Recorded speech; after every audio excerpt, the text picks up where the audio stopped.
All right, guys, welcome to the LTA Live the Adventure Summit here in Kernville, California. And this has been an awesome event because we've been able to hook up with fellow travelers and fellow creators. And this has just been awesome, meeting everybody. It really has.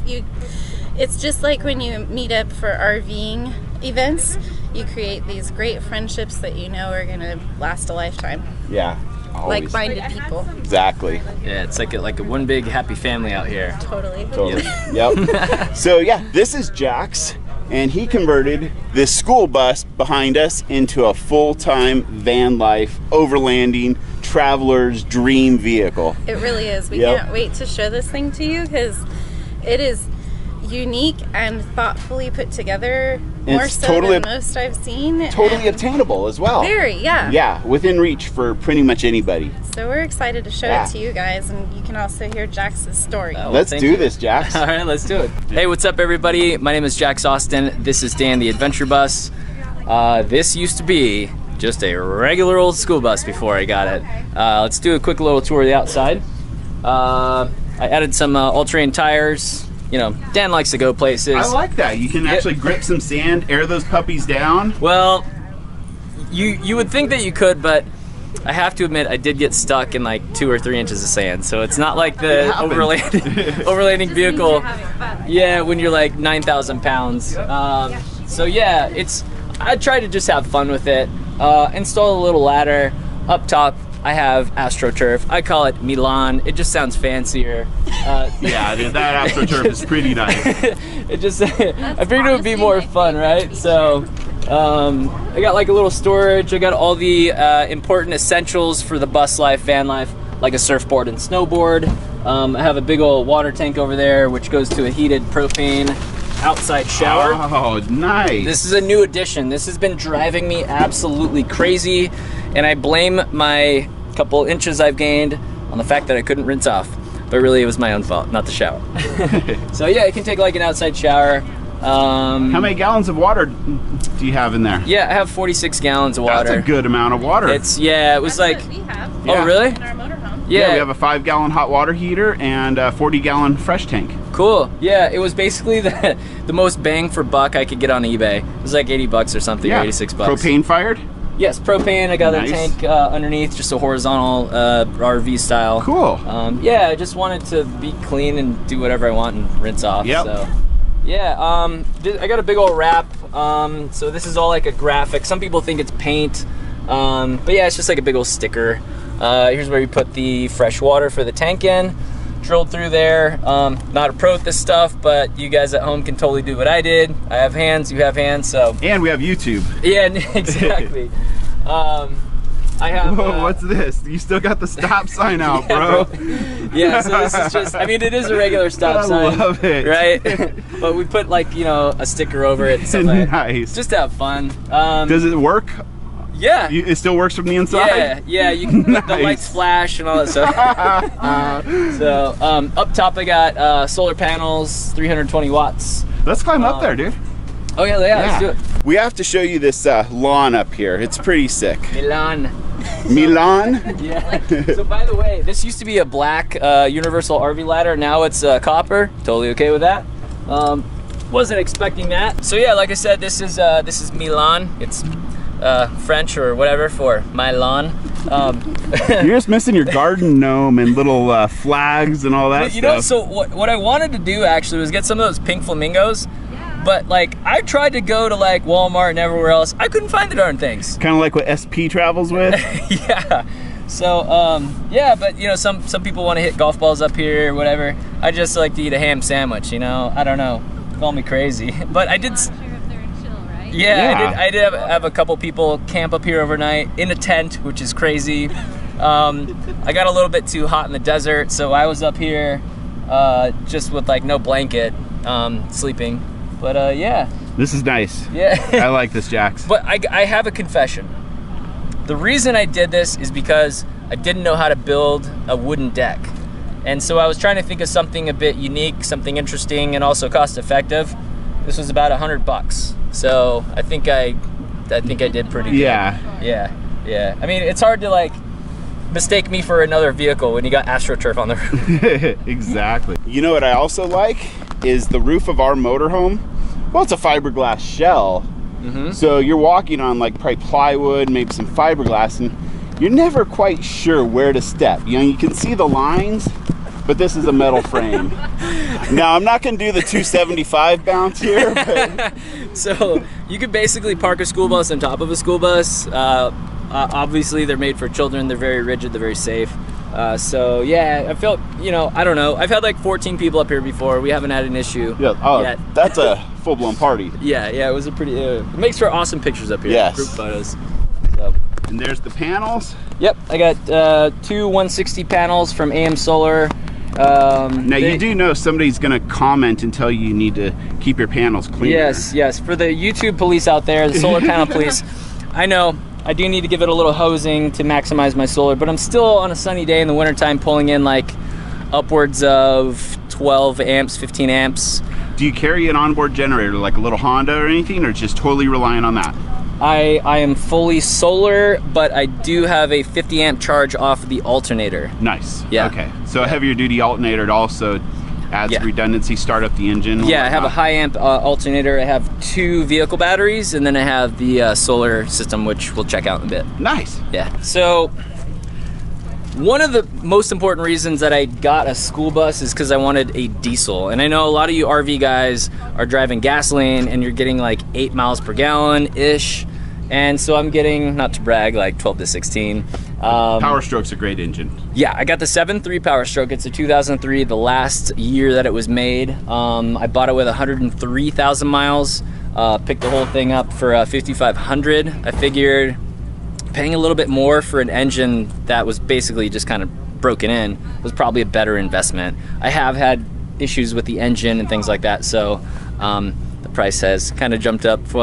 But that's just, you know, what you're gonna do. But nuts and bolts, if it was made by man, new or old, you're gonna have some type of an issue. Yes. It's a fact of life. Yeah, and really it's like the components that fail. It's not really so much like the engine, alternator, you know, everybody needs a new alternator at some point. Was that your excuse to get the 50 amp? That's a separate unit, but I'll show you. But yeah, I did bump up the alternator once it failed. I bumped up to high amp. I put a new starter on it. Basically, I just thought, like, would I want to spend $100 and something on a component now? Or do I want to break down somewhere, have to get towed, pay more money, and then have someone install it on the road somewhere? So I invested a lot into like components and stuff like that. And I've never really, I had one breakdown, but that was the alternator. But yeah, other than that, like, it runs really, really great, and I'd highly recommend a 7.3 Power Stroke. It's kind of why the school bus companies and all the airport rental car and small bus companies use this Ford Econoline chassis. Yeah, it's made by International. It's a really heavy-duty engine, and they did a great job. So I would highly recommend you know, a diesel or a school bus for that, you know, reason alone. So first off, like I said, I got solar panels. That comes down through a charge controller, Blue Sky, RV lingo over here. I also installed a new Victron Energy smart battery monitor, so you can see exactly the percentage, the amperage draw, and how much, you know, power you have at all times, the voltage. Because I feel dumb to say this, but about 3 weeks ago, I learned that I ruined a 1-year-old Lifeline 255 amp hour battery. It set me back $700 because I let it get below 50% capacity, which is a terrible thing to do for AGMs. Here, let me show you the battery system down here. You know, if that's the biggest mistake you make, you're doing all right. Oh, thanks. Seriously. Yeah, I was not happy with that. So, okay.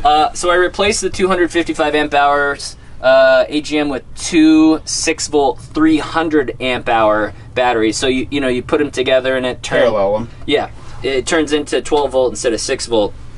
I have a 2,000 watt inverter down here, and over there in the corner I have a breaker, and then that is the Victron Energy Syrix battery combiner. So that takes energy from the positive terminal, essentially the alternator of the starting battery, and it charges the solar battery when the engine is running. And that thing is the best life hack in a RV or school bus. inside this bus, because I'm always on the road. So I just want to point out that most everything except the plywood is reclaimed. So all this wood came from Utah, from the Salt Lake City area. I was told that these are from the 1890s. There's still square nails that are stuck inside them. And these are also little drawer pulls. I forget what they're called, but they have like a screw end on the other side with, you know, with like a nut. It really adds character. I like it a lot. You know, I didn't want a Home Depot mobile. I wanted something unique. I wanted something one of a kind, and hopefully I made it. Yeah. You did it. All of the other buses and stuff like that, they look like they're from IKEA, and yours looks like a home. That's what I really like about it. It has character and personality, and it's not like anything else you'll ever see. Yeah. You feel like you stepped into a cabin instead of somebody's RV. Yeah, or bus. I feel like this would be a great place to smoke a cigar and hang out and drink some scotch or something. I don't really do either one of those. I might start. Or you can be like the most interesting man alive. But if I did, I would do it in this school bus. Exactly, man. So, yeah, so this is, you know, I got some food in here, clothes. I packed really light when I got rid of my apartment, sold my car to jump into the full-time YouTube stuff in the bus. I had to downsize big time. So I'm very, very light. So back here is the most amazing memory foam mattress known to man. Here, actually, let me take the camera, and I want to see your first thoughts. Jump on that bad boy. All right. And tell me how comfy you think it is. Well, that is pretty nice. Yeah. All right, now I have to ask. Yeah. I don't see a bathroom in here, dude. Where do you do your business? Well, I gotta say, more than meets the eye in Danny Adventure Bus, this right here I call the dump trunk, because that is where all the action happens, ladies and gentlemen. I try not to use it that much. It's more like an emergency type thing, but when I am boondocking or just being lazy in the same location for a couple days, it is pretty nice to be able to take, you know, your business at, you know, 10, 11, 12 o'clock at night in the privacy of your own adventure mobile. With a great view if the windows are open. Yeah, exactly. And everybody else is a complimentary view for everybody outside. Yeah, yeah, and I didn't want to waste all this space above a toilet for something that literally I sit on for maybe 10 or 20 minutes a day. Yeah. Depending on what I ate. As you get older, that might change. Yeah. But yeah, I wanted the open layout. I really wanted the indirect lighting up here with the LEDs. It's a very small space as is, and I didn't want to make it even smaller. You know what I mean? Yep. So now is that just like kind of lift? It's not a cassette toilet because it's not accessible from the outside. But what is it? So the RV world might know what this is. This is a porta potty curve. I'm not going to open it because it might be a little. It's clean. So you hit the flush button here. Battery operated, fresh water. All the waste goes down below. It's like $130. Where do you dump it? Anywhere. So here at this event, I dumped it in the porta potties. Okay, so you lift the whole toilet out. Yeah, it's a two-part thing. So fresh on top, waste on the bottom. Pretty easy. Has a little thing that you unscrew, and then you just try and hold your nose and close your eyes. How much capacity does it have? You know, I would say about 25 burritos. Okay, that's a great scale. All right, so last but not least, this is where I do some of my meal preparation. When I first started to do the bus life, the van life, the traveling around in an adventure mobile, I did a lot of probably what a lot of people do, is that I was stopping at the Subways, I was stopping at the In-N-Outs, I would get pre-made stuff, and, you know, kind of added a couple inches. Yeah, a little like, we'll call it a winter coat. Right? But that's half the fun of traveling. Like when we see a Sonic, we like to get our red number 5 and high fructose corn syrup as a treat. Believe me, if I could eat that stuff every day, I would. But the reality is, yeah, it's just kind of hard to do that. So it's a treat. Yeah, so I try to do more cooking. So down below, I've been doing like shakes. I have full power in here. So do you have an inversion plate, stovetop, or what don't. do you? Yeah, I have. Where's your heat? I have a propane camp stove, and the reason was I didn't want to have two stoves and have one permanent and then take one outside, so I figured if I have one that's portable, I can put anywhere I want. So if there's some cool hot spring or river, beach, whatever, I can cook outside or on the roof or anything. So nice. I've been doing a lot of breakfast morning shakes, so I got some protein down below. I also have water for this hand pump sink here. Oh, a hand pump sink. I like that idea. You know, I don't really use it that much, so better than nothing. It is better than nothing. Yeah, yeah. So dude, this countertop is so beautiful. Thanks. So this was actually just a 16-foot piece of wood. Is it cedar? I think it's probably Doug fir. It used to be a barn rafter, and so instead of having like an IKEA chopping block situation, nothing wrong with that, I wanted something more unique and something like more Pinterestable, where people would use this kind of as like an inspiration for their own ideas or creations or things like that. I really wanted a one-of-a-kind bus, and I think I've kind of, you know, nailed that one on the head. Yeah, thanks. Down here is a simple Home Depot fridge. I would not recommend this if you're gonna build your own school bus or RV. I would go with one of the like 12-volt fridges, like a Dometic Engel, something like that. So is that, there's no propane hookup to that? That's total electricity. It's based off your inverter? Yes, and it sucks so much energy. And it draws a ton. Yeah, if you leave it on 24/7, that's kind of one of the reasons my battery is toast, because I would leave this on 24/7. I've been turning it off at night now, but it's just, I didn't know. First timer, you make mistakes, and that's how you learn. We all do, and that's how we learn and improve. Yeah, so if you guys learn from me, I would be happy that I was the fool and I wasted $700 on a battery and not you, because that's what these. And a $150 refrigerator from Home Depot. Let's just say that the trying to save money on the fridge, right, doing the cheap Home Depot fridge and not getting the 12-volt, cost more money in the long run than doing the proper setup. Yeah. So now the big question, Jax. Yeah. Start to finish, how much did this cost you, and how long did it take before you were like wheels on the ground traveling? Okay, so that is a complicated question because there was many trips to the mechanic for different things. When I bought the bus, they said the air conditioning worked. They lied to me. The air conditioning cost me $2,500 to fix. Ouch. Yeah. So $5,500 for the bus. Do we include all the mechanics? Oh yeah, okay. That's real life stuff. Okay, so if we do, we're gonna bump that up to about 10. Okay.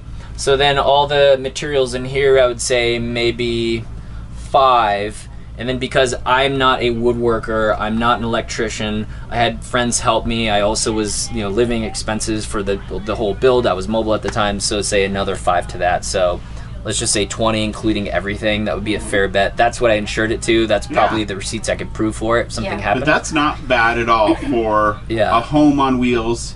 And you also have another claim to fame. Yes, I've been on the road for over a year. I have paid for exactly 0 overnight camp spots. I'm a full-time boondocker as well as a YouTuber, and you know, there's plenty of apps, plenty of places. As you know, we shared some apps together. So yeah, I mean, I just don't like paying for stuff when you have it self-contained already. And honestly, part of it too is getting away from people and seeing places that a lot of people don't go to. I wouldn't want to travel from RV park to RV park, nothing wrong with it, but that's just not my personality. I like to be out in the nature.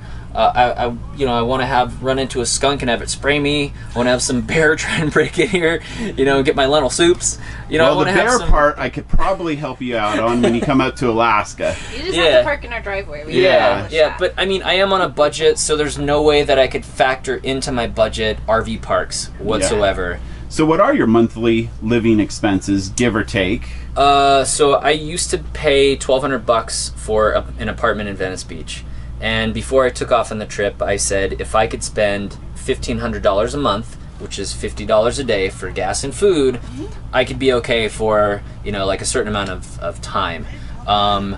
For anybody who wanted to do this, I would say budget for twice the cost and try to spend half as much, because there are tons of unknown costs once you get on the road. I had to buy myself new tires, didn't anticipate that. You know, those aren't cheap anymore, and there's 6 of them. 6 because I got the dually, so that's $1,200 right there. You know, it becomes like a safety thing too. Do you want to do your upper and lower ball joints and spend $400, or do you want to crash your vehicle and deal with that? So it's a balance of your safety versus your budget, and really, I mean, try and get the cheapest vehicle you can, save as much as you can, and just prepare for the worst, you know, because you can stay out on the road as long as you have money in the bank, basically. I think one lesson we've learned from life on the road is you may be living the dream, but life still happens. We're not immune to the unexpected events of life just because we're out living the dream on the road. Yeah, I say I have everything in here except a landlord, right? But I still have, you know, issues and problems with things breaking or needing to replace something, the battery, for example. And that's just a fact of life. It might be a smaller space and a smaller scale of when something breaks, but it's life, you know? How mechanical were you before you took on this project? Oh, cool, thanks, man. I could do oil changes, I could do spark plugs, I could do a battery. You don't have to worry about spark plugs. Yeah, I don't know if I could do the glow plugs on this bad boy. Since then, I have done all 4 calipers myself, brake bleed, coolant flush, chemical coolant flush, upper radiator hose, thermostat housing, starter, alternator, fan belt if I didn't already mention that, transmission, pan gasket, filter, oil change. Was a lot of it trial by fire and just learning as you go? So there's an excellent resource. It's called YouTube. Chris Fix is my favorite mechanic. What's up, Chris, if you watch this?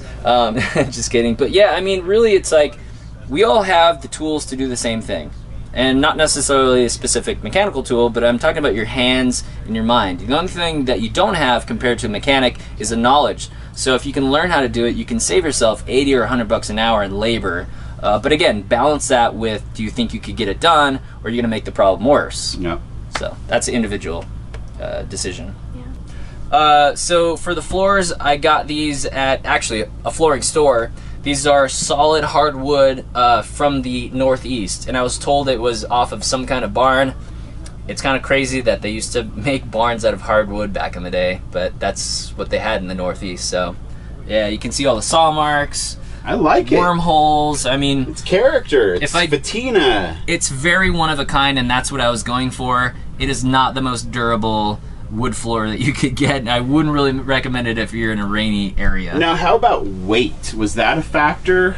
Because wood is heavy compared to a lot of the synthetic materials on the market today. Yeah.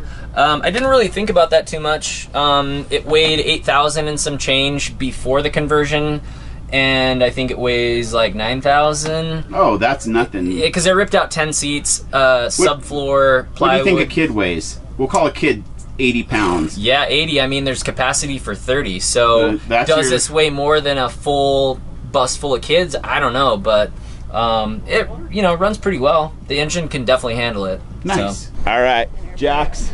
Hey, thank you so much Ben, for the tour. very nice to meet you, and Rebecca as well. We can yes. Yeah. It's great meeting fellow overlanding road warriors. Yeah. And also YouTube creators as well. So make sure if you haven't subscribed to our channel already, subscribe to Jax's channel. And if you do, please let me know you came from their channel. And I heard that you did a little hunting recently. Yeah, I've taken some chances on YouTube and shown a little bit more of our real life stuff. I have never been hunting before, and I would love to join you guys at some point. Well, think about the end of August, early September in Alaska. Okay. Yeah, sign me up. Let's make that reservation. Thanks, bud. Yeah. We'll see you there. Thank you guys. All right. We'll see you later. Well, you checked your teeth. Do I have anything? Your teeth are good. All right. Are your teeth we ate lunch. Yeah, I totally had a big old hamburger over there, and it's like, oh man, I can feel some fat grizzle between my teeth. You got part of the cow. Exactly. Leftovers. Yeah.